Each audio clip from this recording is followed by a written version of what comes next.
함께 하나님 말씀 보겠습니다. 하나님 말씀은 고린도전서 12장 4절부터 7절까지의 말씀입니다.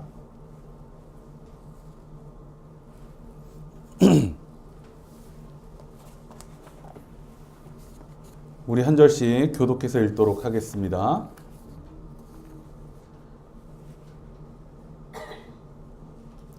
은사는 여러 가지지만 그것을 주시는 분은 같은 성령이십니다.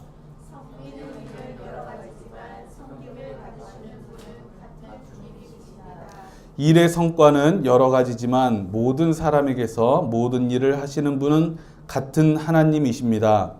각 사람에게 성령을 나타내 주시는 것은 공동이익을 위한 것입니다. 아멘.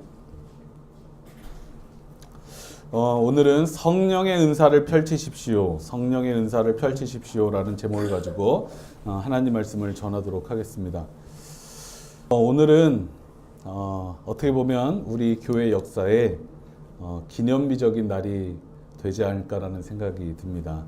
2019년도에 신천 집사 권사 임명 예배로 오늘 우리가 예배를 드리는데 두 가지 의미에서 오늘 예배가 기념비적인 그런 예배가 되지 않나라는 생각이 들어요. 첫째는 모든 가정의 직분자가 세워지는 그런 예배입니다. 이렇게 해서 우리 교회에 직분자가 없는 가정은 이제 없게 되었습니다. 그리고 이제 우리가 조금 기다리면 우리 청년들이 또 결혼을 하고 가정을 꾸리게 되지 않을까요? 그때 되면 이제 우리 청년들도 순차적으로 이제 집사나 권사의 직분을 받으면서 성장하리라고 생각이 됩니다. 두 번째는 장로를 세우기 위해서 우리가 첫걸음을 떼는 주일이기 때문에 참 의미가 깊습니다. 우리가 좀 일찌감치 권사를 세우려고 하는 이유는 우리 교회도 장로를 세워서 우리 교회에 충성된 일꾼을 세우기 위해 이렇게 첫걸음을 떼고 있습니다. 작은 교회 사정을 잘 모르시는 분들은 남들 다 있는 권사 집사를 세우는 게 뭐 그렇게 대단한 일이냐라고 할 수 있습니다. 그러나 실상을 보면 절대로 그렇지가 않습니다. 지난주에 양천지방에서 신천 집사 권사 그 교육이 있었습니다. 우리 지방에서도 이제 처음 해보는 교육이라서 실험적이었는데 그 교육에서 가장 주목받았던 교회가 우리 교회입니다. 왜냐하면 작은 교회 중에 신천 집사나 권사를 세울 수 있는 교회는 우리 교회밖에 없더라고요.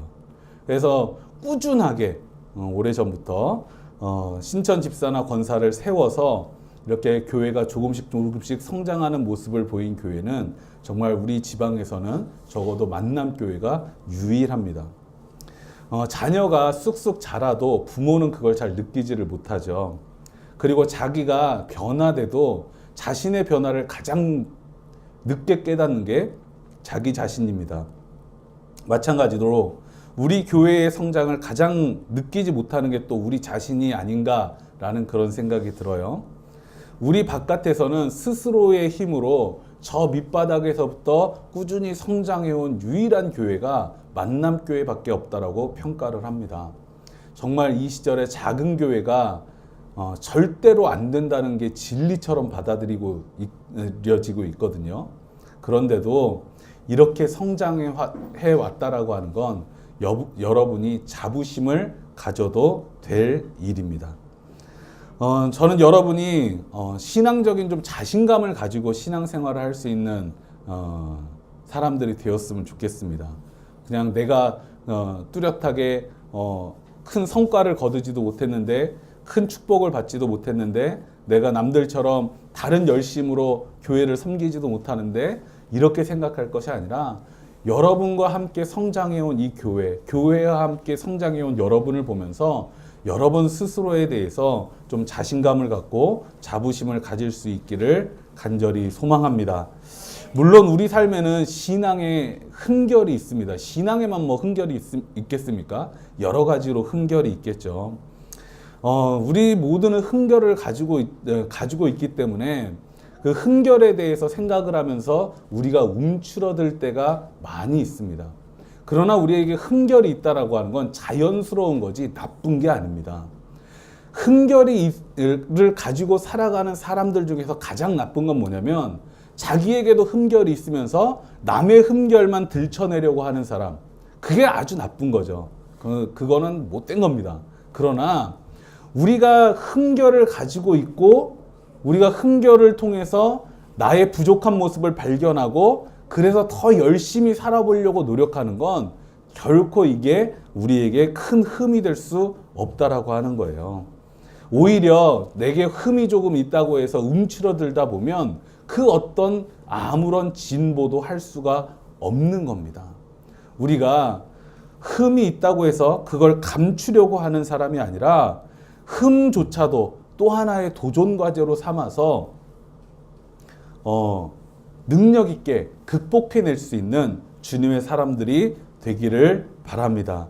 그 능력이 어디에서 나오느냐? 바로 자신감에서 나오는 거예요. 자신감. 내가 자신감이 있어야 내게 흠이 좀 있고 내게 역경이 닥쳐도 그거를 극복해낼 수가 있는 거지. 내게 자신감을 가지려고 노력하지 않고 자신감이 없으면 그 어떤 일도 그 어떤 진보도 이루어낼 수가 없다라고 하는 겁니다. 문제는 자신감과 교만이라고 하는 게 그 경계가 너무 모호하다는 데 있습니다. 어떤 게 자신감이고 어떤 게 교만이냐 이걸 구별하기가 쉽지가 않다라고 하는 거예요. 그런데 무엇이 자신감이고 무엇이 교만인지를 구별하는 매우 쉽고 간단한 기준이 있습니다. 뭐냐 하면 내가 성공을 하거나 아니면 좀 실패를 하거나 변함없이 자신의 일을 열정적으로 할 수 있다 그러면 그거는 뭐예요? 자신감이에요. 그런데 내가 조금 성장했다고 해서 혹은 성공했다고 해서 자기보다 뒤처져 있는 사람을 깔보고 무시한다 그러면 그건 교만입니다. 우리가 자신감과 교만을 막 구별하기 어려운 이유 중에 하나가 뭐냐면 이 명확한 기준을 사람들이 제대로 이야기하지 않기 때문에 그래요. 그래서 많은 사람들이 자기보다 못한 사람을 무시하고 깔보고 이건 교만인데 이걸 자신감이라고 착각하면서 살아간다라고 하는 거예요. 야, 이건 내 자신감이지 너네들이 날 비난할 게 아니야. 나처럼 자신감을 가져. 그러나 내가 아무리 자신감이라고 생각한다 할지라도 내가 말하는 그 자신감이 나보다 뒤처져 있는 사람을 깔보고 무시하는 자신감이라고 한다 그러면 그건 자신감이 아니라 100% 뭐라고요? 교만이라고 합니다. 교만. 우리 그리스도인들이 주님의 사람으로서 살아가기 위해는 주님께서 우리에게 부어주시는 충만한 자신감을 가지고 살아야 됩니다. 다만 어디에는 빠지지 말아야 됩니까? 교만에는 빠지지 말아야 돼요. 내가 언제 교만해지고 있느냐라고 느낄 수 있느냐, 판단할 수 있느냐. 아, 내가 혹시라도 교회 생활을 열심히 한다 그래서 교회 생활을 좀 못하는 사람을 무시하고 깔보고 있지 않나? 내가 좀 사회에서 성공했다 그래서 나보다 못한 사람들을 무시하고 깔보고 있지 않나? 이 기준을 가지고 내가 가지고 있는 것이 자신감인지 교만인지 판단하면서 나아가면 된다라고 하는 거예요. 그래서 저는 그리스도인을 이렇게 설명할 수 있다고 생각합니다. 뭐냐면 유능하되 섬기는 사람. 뭐라고요? 유능하되 섬기는 사람. 우리가 그리스도인으로서 살아가면서 섬기는 사람이 되어야 한다라고 하는 건 내가 무능해져야 되고 내가 추락해야 된다라는 의미를 그 뜻을 뜻하는 게 아니라고 하는 거예요. 내가 그리스도인으로서 살아가면서 내가 나에게 맡겨진 일에서 유능하려고 노력하되 그러나 유능함에도 불구하고 섬기는 사람이 될 수 있는 것, 이게 바로 그리스도인의 삶이다라고 하는 겁니다. 오늘 말씀은 사도 바울이 고린도 교회를 향해서 남긴 말씀입니다. 이 말씀을 잘 이해하기 위해서는 고린도 교회의 상황을 잘 알아야 돼요. 고린도 교회는 어떤 교회였을까요? 고린도 교회는 어떤 교회였을까요? 우리가 고린도서를 보면 사도 바울이 우리가 정말 많이 묵상하고 정말 사랑하는 말씀을 많이 남겨줬습니다. 고린도전서 13장에 가면 뭐가 나오죠? 사랑장이 나오잖아요. 믿음, 소망, 사랑, 그 중에 제일은 뭐라고요? 사랑이다. 이거는 뭐 가요로까지 만들어져 가지고 예전에 많이 불리었던 그런 노래 아닙니까? 그 정도로 많은 사람들한테 공감을 얻고 영향력을 줬던 말씀이 바로 고린도전서라고 하는 겁니다. 그런데 이 중요한 고린도전서가 남겨지게 됐던 이유가 뭐냐? 이게 진짜 중요한 건데, 고린도 교회는요, 신앙인으로서 가져야 될, 교회가 가져야 될 가장 좋은 모습도 가장 많이 가진 교회였고, 가장 나쁜 모습도 가장 많이 가진 교회였다라고 하는 거예요. 무슨 얘기인지 아시겠어요? 신앙적으로 가장 열정적이고 가장 많은 열매를 맺는 교회이기도 했지만, 신앙적으로 맺어서는 안 될 나쁜 열매도 가장 많이 맺는 교회가 고린도 교회였다라고 하는 겁니다.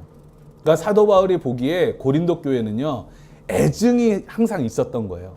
애정이 있으니까 고린도 교회를 향해서 끊임없이 하나님의 말씀을 선포하는데, 그 선포하는 말씀마다 그 말씀이 통렬하고 뼈아프게 다가오는 이유는 뭐냐? 그 교회가 정말 그렇게 믿음 생활을 잘 하면서도 나쁜 모습을 많이 가지고 있었다라고 하는 거예요. 고린도 교회는요, 고린도 사회의 축소판이었습니다. 어떤 축소판이었냐면, 고린도 사회는 그런 사회였어요. 당시에 뭐 대부분의 사회가 많이 그랬겠지만, 뭐 고린도 그 동네가 뭐 엄청나게 타락을 했었다거나 뭐 이런 게 중요한 게 아니고, 고린도 사회라고 하는 것 자체가 소수의 배우고 가진 사람과 다수의 못 배우고 못 가진 사람으로서 이루어진 교회였다라고 하는 거예요.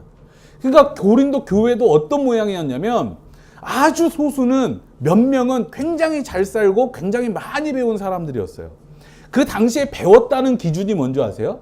그 당시에 배웠다는 기준, 저 사람이 가지고 배운 사람이냐라고 하면, 글을 읽고 쓸 줄 알면, 글을 알면 그 사람이 배웠다라는 것의 상징이었어요.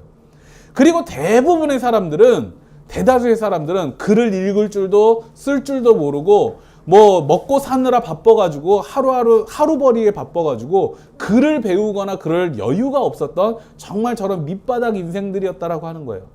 이들이 한 교회 안에서 한 성도의 이름으로 살아가고 있었다라고 하는 거예요. 그래서 이 고린도 교회의 가장 큰 갈등이 뭐였냐면, 가지고 배운 교인과 못 가지고 못 배운 교인들 사이의 갈등이 굉장히 심했다라고 하는 거예요. 이게 고린도 교회가 가지고 있는 문제의 원인이었습니다. 그런데 이 고린도 교회가 나쁜 사람들이라서 이랬던 게 아니에요. 고린도 교회 교인들이 생활하는 그 모습을 보면 후반에 가서도 뭐 이런저런 문제가 있기는 하지만, 이 그래도 높은 계급에 있는 사람들이요, 처음에는 이 낮은 계급에, 그 천민 계급에 있는 교인들하고 한 상에서 밥을 먹었습니다.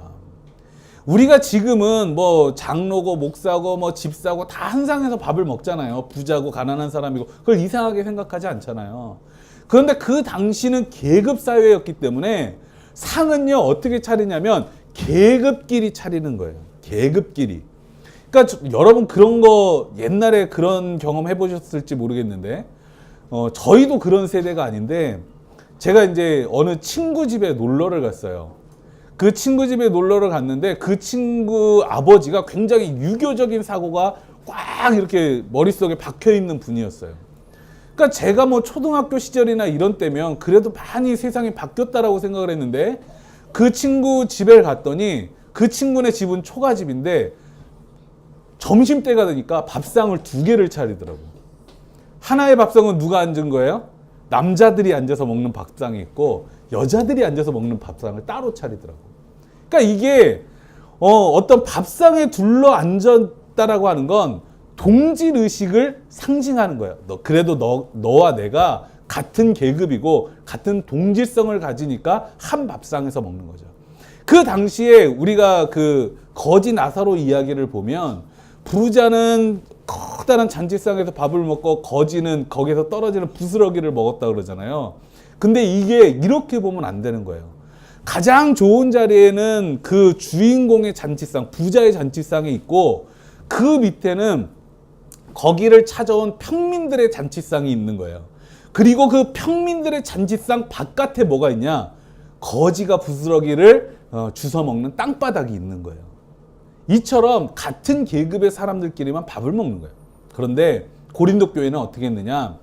적어도 이 높은 계급에 가지고 배운 사람들이 못 배우고 못 가진 사람들하고 같은 상에서 밥을 먹었다는 거예요. 이것만 해도 당시 사람들한테는 정말 많은 걸 내려놨어야 하는 일이에요. 그리고 이 가난한 사람들, 이 못 가진 사람들, 낮은 계급의 사람들은 어떻게 그 높은 사람들을 대접을 했느냐? 평평한 상에서 밥을 먹기는 하지만 좋은 자리에다가 그 사람을 앉혀줬다라고 하는 거예요. 그러니까 이 사람들이 막 정말 이기주의와 뭐 이런 것에 빠져가지고 차별의식에 빠져가지고 막 서로 자기 주장만 하던 그런 사람들은 아니었다라고 하는 겁니다. 서로 존중할 줄 아는 그런 사람들이었다라고 하는 거예요. 그런데 진짜 중요한 문제는 뭐였냐면 이들이 모두 신앙적인 열정을 가진 사람들이었다는 데 있어요. 그러니까 신앙생활을 대충 하는 사람들이 아니라 열심히 하는 사람들이었다라고 하는 거예요. 그래서 이 가진 사람이나 못 가진 사람이나 배운 사람들이나 못 배운 사람들이나 자기가 할 수 있는 능력 안에서 최선을 다해서 신앙생활을 했어요. 그러다 보니까 배운 사람들은 뭐에 집중을 하겠습니까? 뭐에 집중을 하겠어요? 예배에 집중. 예배에도 정말 많이 집중을 했지. 예배에 집중하면서 또 뭘 했냐면 배운 사람들은 글을 읽을 줄 알잖아요. 그래서 이 사람들은 성경을 연구하고 가르치는 일에 집중을 했어요. 그럼 못 배운 사람들은 어떻게 했겠어요? 자기네들이 성경을 연구할 수가 없으니까 예배를 열심히 하면서 예배를 열심히 드리면서 뭐에 집중을 했냐면 자기네들이 할 수 있는 기도와 체험에 집중을 한 거예요. 기도와 체험. 그러니까 뭐 고린도전서에서도 보면 성경에서 곳곳에 나오는 거지만 방언하는 사람들의 이야기가 나오잖아요. 주로 이렇게 방언하고 뭐 은사를 받는 사람들이 누구였냐면 못 가진 사람들이었다. 못 가진 사람들, 못 배운 사람들. 반면에 배운 사람들은 성경을 연구해서 가르치는 일을 하게 됐어요. 그런데 이들이 여기에서 문제가 생기는 거예요. 못 배운 사람들은 항상 무시당하고 항상 이렇게 사회적으로 그림자와 같이 보이지 않는 곳에 있어야 되는 존재들이잖아요. 근데 교회에 와서 신앙생활을 열심히 했더니 남들을 받지 못하는 은사를 내가 받아서 남들은 가진 사람들은 못하는 방언을 하게 되고 가진 사람들은 못하는 예언을 하게 되고 가진 사람들은 못하는 여러 가지 은사들을 자기가 발휘하게 되는 거예요. 그게 자신감까지만 갔으면 딱 좋았을 텐데 이걸 지나쳐버린 거죠. 어떻게 했느냐? 자기처럼 체험하지 못하는 가진 사람들, 배운 사람들을 무시한 거예요. 우리는 이렇게 많은 은사를 받았는데 당신네들은 도대체 뭐냐? 그런데 이 배운 사람들도요, 못 배운 사람들이 그런 걸 보니까 가만히 있을 수가 없는 거지. 왜? 우리는 글을 알아서 성경을 연구하고 그래서 하나님 말씀을 깊이 이해하는 신앙으로 들어가고 있는데 자기네들이 체험을 좀 했다 그래서 자기네들을 막 아무 신앙도 없는 사람인 것처럼 비난을 하니까 거기에 화가 난 거예요. 이 사람들은 또 어떻게 해요? 야, 성경도 모르고 하나님 말씀도 모르는 게 기독교인이라고 할 수 있느냐 이러면서 비난을 하는 거예요. 그러면서 고린도 교회에서 지식을 가진 사람과 지식이 없는 사람, 성경을 연구하는 데 집중하는 사람과 체험에 집중하는 사람, 배운 사람과 못 배운 사람 사이에 싸움이 벌어지게 된 거예요. 이것 때문에 사도 바울이 성령의 은사에 관한 말씀을 우리에게 주었던 겁니다. 그런데 이 사도 바울의 답은요, 굉장히 명쾌합니다. 사도 바울의 답을요, 우리가 해석을 하면 이런 거예요. 모든 은사가 성경을 연구하는 은사건, 지식의 은사건, 아니면 뭐 방언을 하는 체험의 은사건, 모든 것이 결국은 무엇의 은사다? 성령의 은사다. 모든 게 다 동일한 성령의 은사라고 하는 거예요. 오히려 지식의 은사는 체험의 은사를 돕기 위한 것이고, 체험의 은사는 지식의 은사를 돕기 위한 것이다라고 말을 하는 거예요. 우리가 하나님께서 우리에게 은사를 주신 이유는 서로를 돕기 위해서 은사를 주신 거지, 너네만, 너 혼자만, 너 잘난 척하라고 그 은사를 주신 게 아니다라고 하는 거죠. 그러면서 이 말을 하는 겁니다. 모든 이에게, 교회 안에 있는 모든 이에게 내려진 가장 중요한 은사는 예수를 믿는 은사라고 하는 거예요. 무슨 얘기인지 아시겠어요? 예수를 믿는 은사다. 이 말에 사도 바울이 이 이야기를 한 이유는 뭐냐면 더 중요하거나 덜 중요한 은사도 없고 은사가 없는 사람도 없다라고 하는 거예요. 저렇게 못 가진 사람들이 은사를 받았던 것처럼 혹은 은사가 없는 것처럼 보이는 사람에게도 은사가 있었던 것처럼 교회에 있는 모든 사람에게는 하나님께서 주시는 성령의 은사가 있다라고 하는 겁니다. 저는 이거를 우리가 주목해서 살아야 된다라고 봅니다.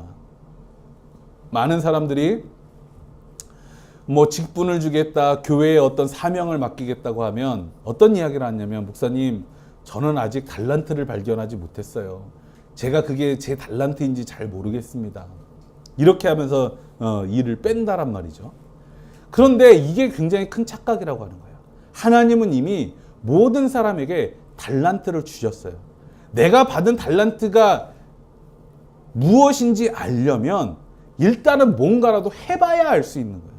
아무것도 하지 않고는 자기에게 주어진 달란트가 무엇인지를 알 수가 없는 겁니다. 내가 가르치는 사명이 주어지면 가르치는 사명을 해보는 거예요. 해보다가 안 되면 또 다른 곳에서 달란트를 찾으면 되죠. 이건 아닌가 보구나.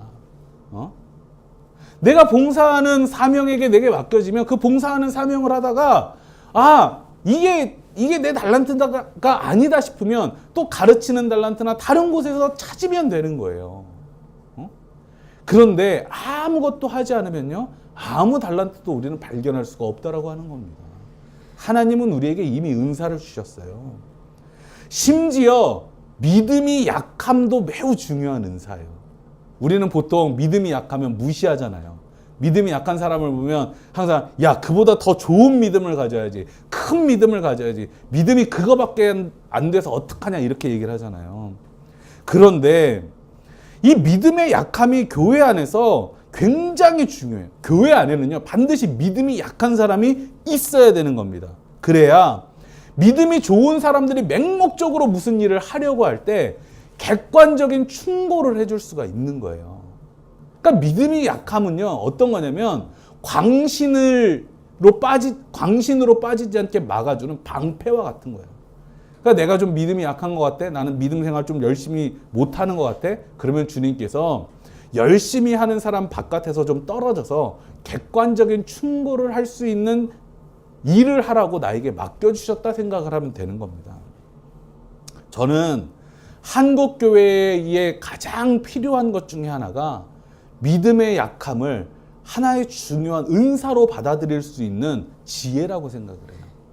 막 믿음이 약하다 그래서 더 좋은 믿음을 강요하다 안 되면 자꾸만 바깥으로 밀어내고 책망하고 이럴 게 아니라 믿음이 약한 사람도 우리 안에 그들에게는 객관적인 시각이라고 하는, 우리가 열심히 믿음에만 빠져서 막 폭주기관처럼 자처럼 달려갈 때 우리에게 브레이크 역할을 할 그런 사명이 주어졌다라고 하는, 그걸 좀 알고 그들을 인정해주고 받아들여주고 그들을 축복해주고 그들을 좀 높여줄 수 있는 그런 지혜가 필요하다라고 하는 거예요. 저는 여러분이 성령의 은사를 모두 펼치면서 살았으면 좋겠습니다. 왜? 우리에게는 모두 성령의 은사가 있기 때문에. 우리에게 가장 중요한 성령의 은사가 뭔지 아세요? 생겨먹은 그 자체가 성령의 은사예요. 생겨먹은 것 그 자체가 성령의 은사라고요. 열정적인 것도, 이성적인 것도, 긍정적인 것도, 비판적인 것도, 심지어는 믿음이 강하거나 약한 것도 다 하나님께서 우리에게 주신 성령의 은사라고 하는 겁니다.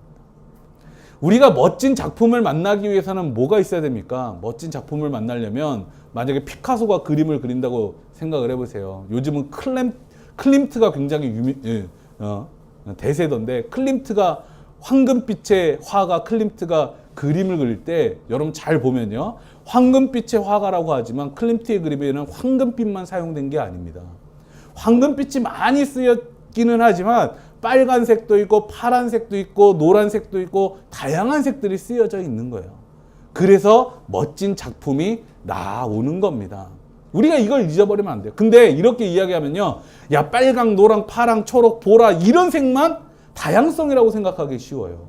그런데 하늘색과 파란색의 차이도요, 이 하늘색과 파란색의 차이가 뭐예요? 짙고 옅고의 차이잖아요. 강하고 약하의 차이잖아요. 이것도 다양성인 거예요. 파란색만 있다고 그림이 되는 게 아니라 하늘색과 파란색이 다 있어야 그림이 되는 거예요. 연노랑과 진노랑이 다 있어야 그림이 되는 거고 분홍색과 빨간색이 있어야 그림이 되는 거라고요. 그렇죠? 그런 모든 것들이 어우러질 때 아름다운 작품이 탄생합니다. 교회도 마찬가지예요. 다양한 믿음, 강하고 약한 믿음이 잘 어우러져야 건강한 교회가 되고 멋들어진 교회가 탄생할 수 있다라고 하는 겁니다. 다만 이게 중요한데 예수님을 사랑하는 마음, 하나님께서 기뻐하실 건강한 교회를 세우고자 하는 그 마음만은 변치 않아야 되는 거예요. 그 마음만은 변치 않아야 되는 거예요. 오늘 신천 집사로 부름을 받고 신천 권사로 부름을 받는 분들이 있습니다. 이제 오늘 김현진 집사님이 이제 신천 집사로 부름을 받고 권유미 집사님이 아직 참석하지는 못했지만 오늘 예배를 통해서 신천 권사로 부름을 받습니다. 저는 이렇게 직분으로 하나님 앞에 세워진 여러분들이 예수님을 사랑하는 간절한 마음, 그 마음을 삶의 토대, 헌신의 토대로 여기고 살아가시기를 간절히 소망합니다. 예수님을 사랑하는 그 간절한 마음, 그게 가장 귀한 은사입니다. 우리 함께 기도하겠습니다.